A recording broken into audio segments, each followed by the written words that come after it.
Hello everyone, good morning. अगर आप इस चैनल का कंप्लीट बेनिफिट लेना चाहते हैं तो आपको इस चैनल को प्लेलिस्ट के थ्रू एक्सप्लोर करना होगा।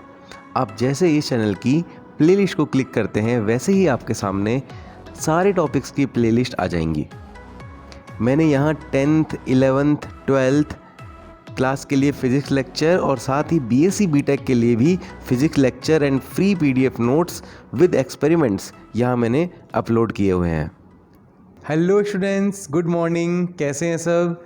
तो अभी हम करंट लेक्चर्स में बात कर रहे हैं कॉम्बिनेशन ऑफ सेल्स की, और आज के लेक्चर में हम बात करेंगे सेल्स इन पैरेलल कॉम्बिनेशन। तो जब भी सेल पैरेलल कॉम्बिनेशन में कनेक्ट होते हैं तो वो इस तरह से कनेक्ट होते हैं कि सभी सेल्स का पॉजिटिव टर्मिनल एक पॉइंट से कनेक्टेड हो और सभी का नेगेटिव टर्मिनल एक पॉइंट से कनेक्टेड हो। देखिए, इस सेल का अगर इस पॉइंट को हम नाम दें ए और इस पॉइंट को हम नाम दें बी, तो आप देखिए सभी सेल्स का नेगेटिव टर्मिनल बी पॉइंट से कनेक्टेड है और सभी सेल्स का पॉजिटिव टर्मिनल ए पॉइंट से कनेक्टेड है। अब यहाँ पर हम स्टेटमेंट देखते हैं, in parallel combination of cells the positive terminal of a cell is connected to positive terminal of other cell. तो यहाँ देखिए, ये positive terminal of the other cell and negative terminal of the cell is connected to the negative terminal of the other cell। तो ये clear हुआ आपको? Okay. तो अभी हम इसका ए पॉइंट की बात करेंगे। अभी हम सारे आइडेंटिकल सेल लेते हैं और बात करते हैं आइडेंटिकल सेल्स के कॉम्बिनेशन की, और इस कॉम्बिनेशन में करंट की वैल्यू हम फाइंड करेंगे। तो यहाँ देखिए, consider small N identical cells such as C1 C2, इनके सबके नाम हैं। इसका नाम C1 है, C2 है, C3 है, और ऐसे कितने कनेक्टेड हैं? N हमने यहाँ नहीं शो कर रखे तो मैंने डैश कर दिया, और N सेल्स आपस में पैरेलल कॉम्बिनेशन में कनेक्टेड हैं। सबका EMF E सेम है और सबका इंटरनल रेजिस्टेंस स्मॉल r है। ओके, तो यहाँ पर आप देखिए, आपको हमेशा एक बात पता है कि दो पॉइंट्स के बीच में हमेशा पोटेंशियल डिफरेंस सेम रहता है, और पैरेलल कॉम्बिनेशन के अंदर पोटेंशियल डिफरेंस सेम रहता है। ये पॉइंट आप हमेशा याद रखो। जब हमने कॉम्बिनेशन ऑफ रेजिस्टेंस पढ़ा था तब भी मैंने आपको ये पॉइंट कॉम्बिनेशन ऑफ रेजिस्टेंस करवाने से पहले बताए थे कि ये चीज़ें आप बहुत इंपॉर्टेंट हैं। ये पोटेंशियल डिफरेंस का कंसेप्ट समझना बहुत इंपॉर्टेंट है कि जैसे ये पॉइंट आपको दिख रहा है ए और ये पॉइंट आपको दिख रहा है बी, तो इन दोनों के बीच में अगर पोटेंशियल है 100 वोल्ट, ठीक है, तो ये सेल हमने कनेक्ट किया E, तो इन दोनों के A और B के बीच में पोटेंशियल डिफरेंस सभी का सेम रहता है। ये क्लियर हुआ आपको? तो यहाँ पर E इक्विवेलेंट हम लेंगे E because all the cells are connected between point A and B, और दो पॉइंट्स के बीच में पोटेंशियल डिफरेंस हमेशा सेम रहता है, या पैरेलल में पोटेंशियल सेम रहते हैं। तो यहाँ पैरेलल में पोटेंशियल क्या हो जाएगा हमारे पास? E। ये तब सेम है जब इनकी वैल्यू भी सेम है। अब इनकी वैल्यू अगर बदलेगी तो फिर इन दोनों के बीच में जो पोटेंशियल होगा वो अलग होगा, और वो कितना होगा मैं आपको बताता हूँ।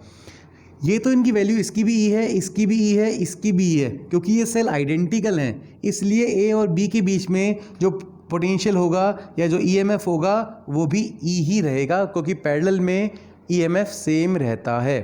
दूसरी बात, ये रेजिस्टेंस भी किस में कनेक्टेड है? पैरेलल में। तो पैरेलल में याद रखिए कि पैरेलल में अगर N रेजिस्टेंस से जिनकी वैल्यू सेम थी तो हमारे पास फॉर्मूला क्या होता था इक्विवेलेंट रेजिस्टेंस के लिए? R/N। कहने का मतलब याद कीजिए, ये N रेजिस्टेंसेज हैं और ये सभी की वैल्यू सेम है, और ये जैसे ये 3 रेजिस्टेंस हैं, ये तीनों किस में कनेक्टेड हैं? पैरेलल में। तो इक्विवेलेंट रेजिस्टेंस कितना आता था? R/3। एक रेजिस्टेंस की वैल्यू R, और कितने कनेक्टेड हैं? 3, तो R/3। वैसे ही अगर N कनेक्टेड हो तो कितना हो जाएगा? R/N। तो यहाँ पर हमारे पास इक्विवेलेंट रेजिस्टेंस आ जाएगा R/N, और एक्सटर्नल रेजिस्टेंस की वैल्यू कितनी है, या सर्किट के रेजिस्टेंस की वैल्यू कितनी है? Capital R। अब हम बात करते हैं इसमें से जो करंट फ्लो हो रही है, या इसका इक्विवेलेंट एक सर्किट बनाते हैं। तो अब आपको पता लग गया A और B के बीच में EMF कितना है? EMF है E। ओके, तो यहाँ लिखते हैं E, और इस रेजिस्टेंस का इक्विवेलेंट रेजिस्टेंस कितना है?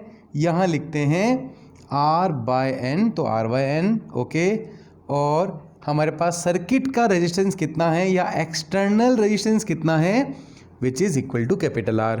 तो यहाँ हम करंट को फ्लो कराएंगे और करंट की वैल्यू कितनी आती है, total EMF which is equal to E upon total resistance which is equal to R plus R by N. तो ये है करंट की value when cells are connected in parallel and cells are identical. Okay, तो बात करते हैं special case की।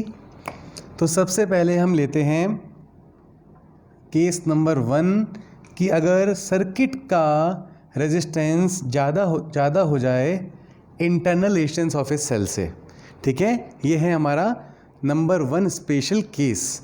तो इस केस में क्या होगा, यहाँ देखिए कि रेजिस्टेंस अगर ज़्यादा है तो यहाँ पर R plus R by N nearly equal to हो जाएगा कैपिटल आर, क्योंकि देखिए R यहाँ पर स्मॉल है और स्मॉल में n का डिवाइड हो रहा है, तो ये टर्म नेगलेक्ट हो जाएगी और R plus negligible term is nearly equal to R।